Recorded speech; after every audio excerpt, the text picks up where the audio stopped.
Thank you, Chetan. Thank you, ICRIER, for having me.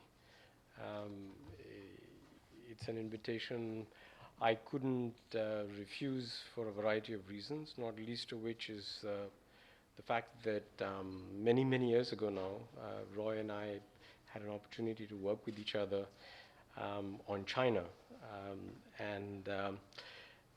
Actually, it was Roy that report, that experience that has shaped so much of my perspective on these issues since, because the comparison with China has loomed very large in my mind. And it's at once frustrating and exhilarating to contemplate the possibilities when we compare ourselves with China. It's exhilarating because China has been able to do so much in such a short period of time. It's frustrating because of the constraints that our systems and our political economy places on us. So really what I wanted to do today is to take off from Johannes's concluding observation that unless we understand the politics of the context in which we're operating, we will forever be charging at windmills. And we can lage raho munna bhai, but we want at the end of the day some progress. Not that progress has not been made, but I think that if we think about how to harness our political economy, my hypothesis and bet is that we will come up with perhaps more creative solutions that stand a much better chance of succeeding. So let me just try and elaborate that view for a minute. Our previous speaker alluded to this reality that there is no concept such as a metropolitan government in India. In fact, whether it's governance, whether it's revenue base, or it is capacity, the reality is that our cities and our urban local bodies are totally disenfranchised. They do not have access to capacity because all the talent resides at the level of the state. They do not have access to the revenue base because the state or the province expropriates it or dominates it and doesn't want to share with the city or the urban local body. And for the same reason, which is to do with the politics, they don't want to empower cities from a governance point of view either. So it would be unconscionable or unimaginable for the foreseeable future, hopefully we'll see it in our lifetimes, to have an empowered mayor of a large, powerful city like Mumbai, like China produces the mayors of Shanghai. It's a wonderful idea. It would surely have an effect, but our politics will not allow it. Just to remind ourselves of the disconnect between the reality of the politics and the normative of the economics. The reality of the politics is that the contours of our constituency, and all of you are familiar about it, but for our guests, I think it's useful to elucidate or to articulate, is that the contours of our parliamentary constituencies are predicated on, till recently were predicated on a 1970 some census, only now have been updated to a 2001 census, which means that they are systematically underrepresenting urban voice in the electoral process. And this process of redesigning and redemarcating the constituencies is a highly politicized process, as you can imagine. And when it came up last, and the basis was changed from 1970 some to 2001, they ensured that this thing cannot be revisited for another 20 years. So for another 20 years, our political constituencies will remain woefully behind the actual physical presence of our population, and therefore urban voice in a political sense is likely to remain underrepresented.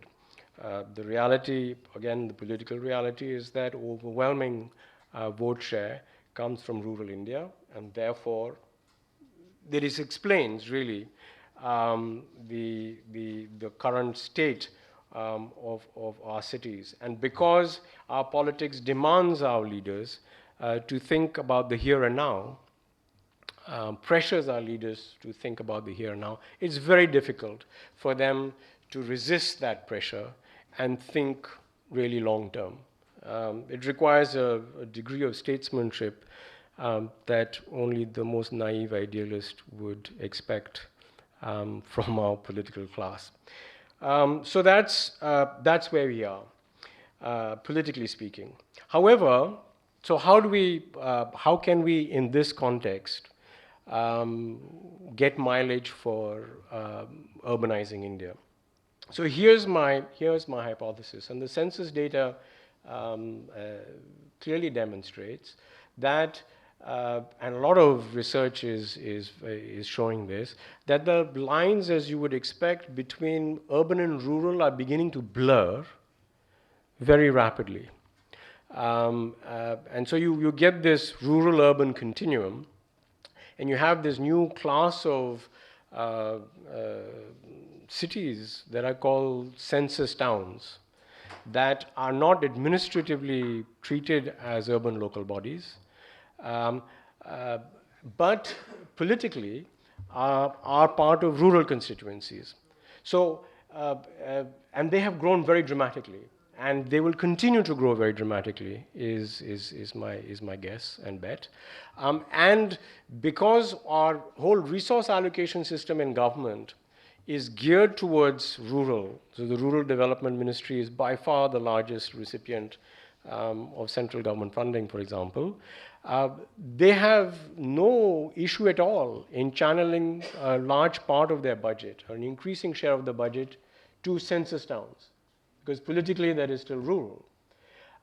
So one avenue that we should exploit more than has been in the past is, can a greater and a significantly larger share of resources that are deployed through the Ministry of Rural Development into this urban space, can they go towards infrastructure creation? And I should have mentioned that where we are in our evolution, I mean, Johannes, in his opening slides, laid out the various challenges, the decentralized metro, the self-financing nature or challenge of funding cities, transfers, external assistance, and then when it came to large ticket infrastructure, it was through external financing or PPPs, or borrowing really is the orthodoxy. And what I wanted to say is that the biggest challenge we faced for urbanization today is actually the build out of infrastructure. Much more so than the maintenance of what there is already. Obviously, that too requires a lot of attention. But for the next decade, we need to find the resources to build large ticket infrastructure in our cities. So the financing challenge has to be seen in that context. And with all the difficulties in PPPs, and we have some promising examples, but not that we should give up on them, but again, they cannot be the silver bullet that helps us solve the infrastructure problem for our cities. We have to find other avenues for financing. One of them could be public finance, harnessing the politics of how public finance is allocated. So my suggestion and argument is, can the composition of that which goes towards rural funding be disproportionately allocated to the building of rural infrastructure? The second important point that has been made, and it's a repetitive theme here, is to make the linkage between land use planning, infrastructure, land use and infrastructure planning and finance. So again, the schemes for infrastructure development that are designed or delivered through the rural development administrative machinery if they could pay attention in their design to linking financing with the building of infrastructure with seed capital, that is public finance, I think that would become an important and powerful catalyst for getting this thing going. That's my first suggestion. Second suggestion is to do with land. This is one of my pet themes. How do we unlock the value of land? And one of my takeaways from the China experience is how the Chinese have so effectively been able to actually unlock the value of land, which is all state-owned, for the purpose of actually building one-time infrastructure.